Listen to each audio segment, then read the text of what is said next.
Recognize that law. In view of two provisions, 235(2) CRPC and 354(3) CRPC. But that was 1980. Today the number of countries abolishing death sentence is grown up.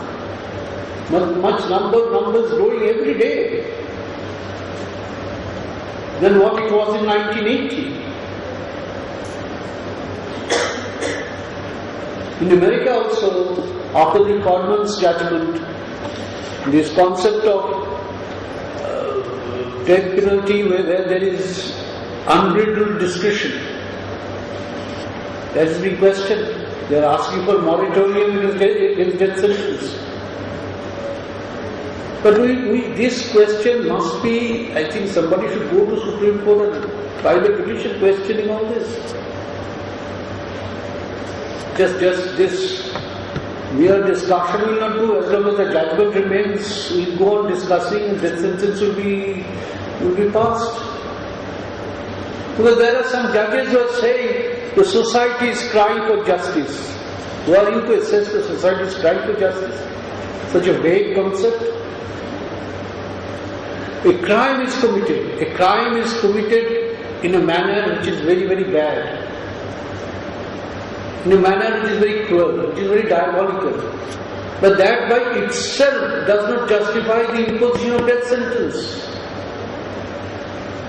You cannot commit a crime in a soft manner, normally. Normally crime is committed in a harsh way. But when we are thinking in terms of death sentence, which is irreversible, apart from the police, the way police functions in this country is well known. The police is treated with statutory suspicion under the law. I am not on that.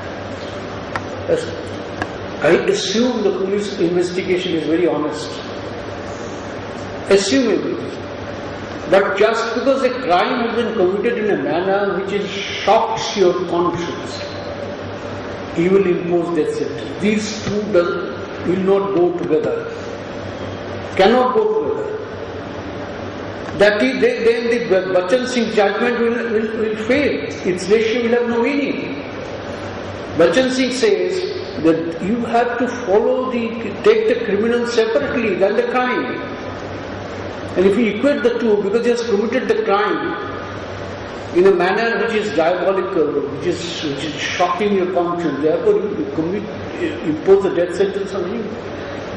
This is a ratio followed by Supreme Court, which has been sort of, if I may say so, which has been criticized in various, and it is still followed. It is still followed. Even today it is followed. So the crime is shocking, therefore the punishment must be shocking. But this is not the logic, this is not the principle of our constitution. This is not what is known as the due process of law. And one thing while I was listening to these persons, various speakers, this strikes me. How can you call it a death penalty? Because in any concept of penalty, what is inherent in any concept of penalty is a question of proportion. Proportionality is an inherent attribute of a penal measure. Now, when you are giving death penalty, where is the proportion between death? Where is the proportion? Irretrievable, irreparable, irreversible. So, actually if you read section 302, it will read like this. Whoever commits murder, actually, it is said shall be punished with death. Instead of that, actually it is, whoever commits murder shall be killed by the state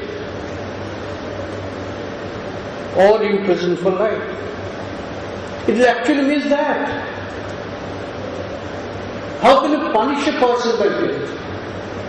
It beats me. Because punishment always thinks of a person can come back, he can reform himself. There is no concept of penology without any concept of reform. You have to give you a reprieve, you have to give you a chance to improve.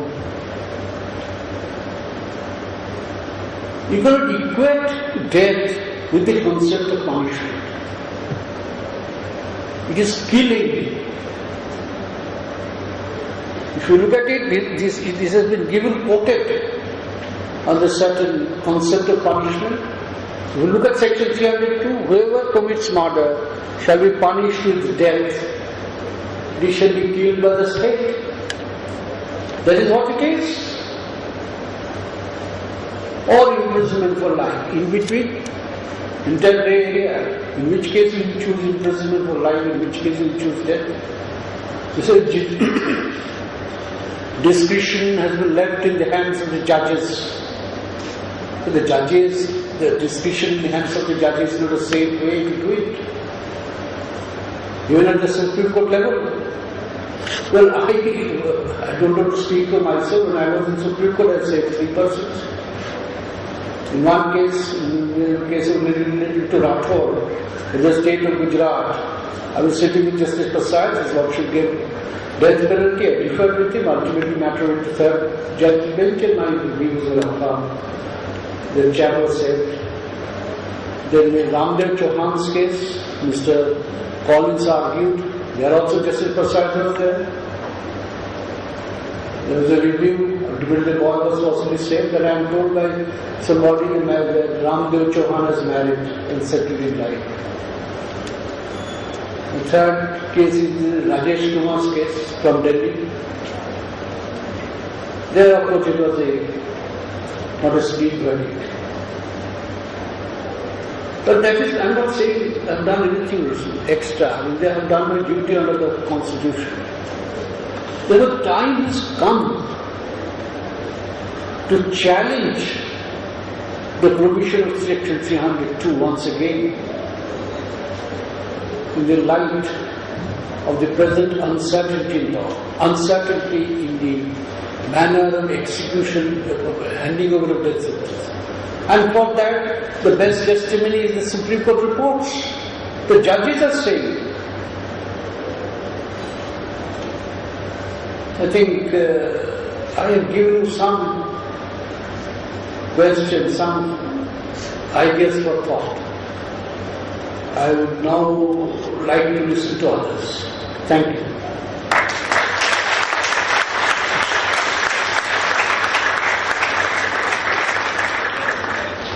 Much food for thought. Would anybody like to comment or make any questions now or save it for later?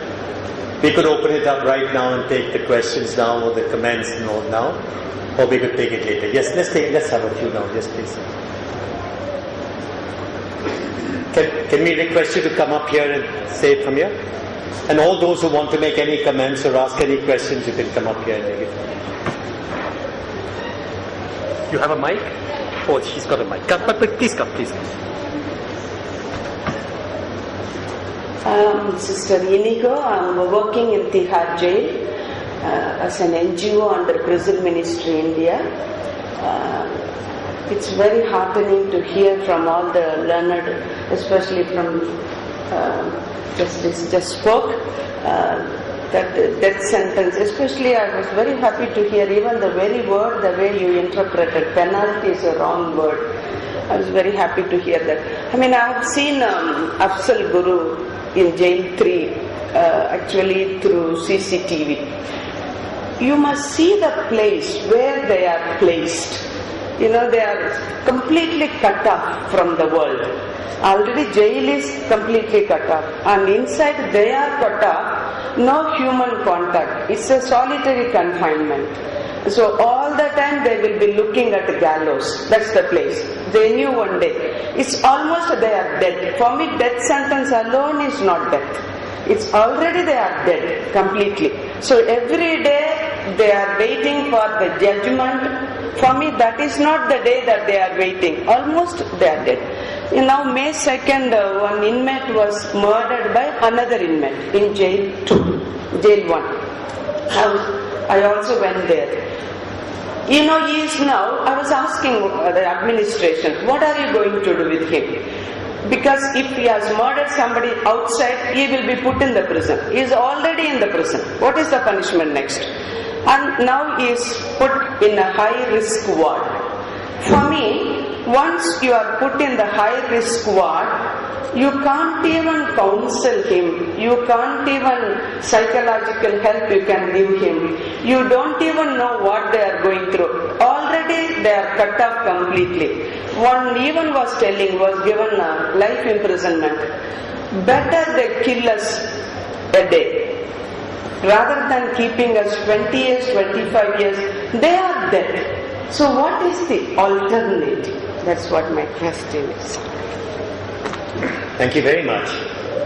Is there anybody else? Please give the mic.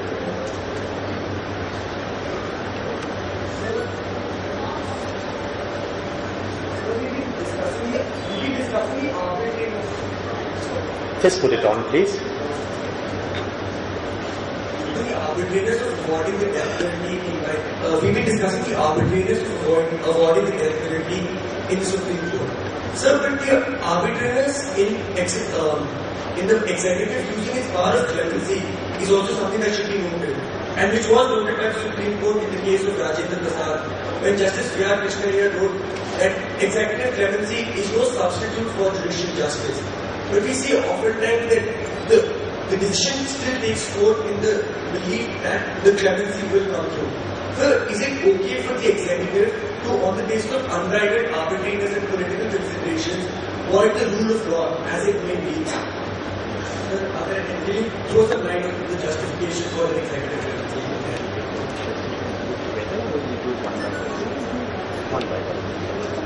Yes, sir.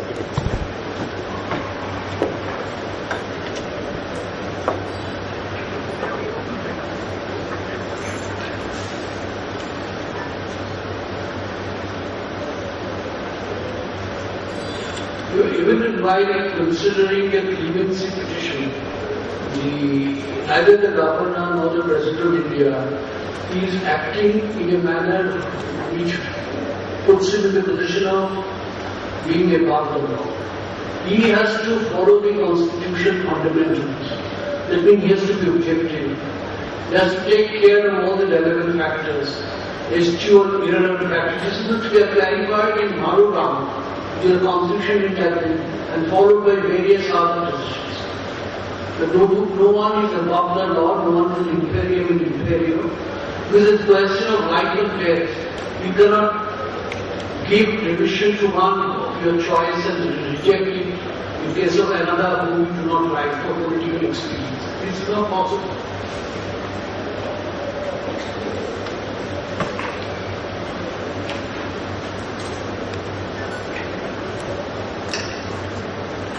Like, sir, if someone enters my family and he started killing my family members, so I would kill him if I get a chance, and I just told